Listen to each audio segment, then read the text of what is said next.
Dahil puso ko'y nasanay na palaging ikaw ang nais makita. Ganyan lagi ang aking nadarama. At bakit ikaw ang siyang minahal, ang aking inibig ng tunay?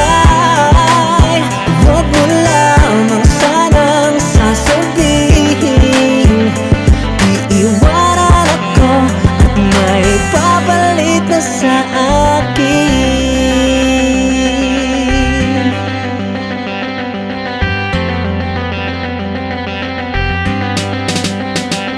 Huwag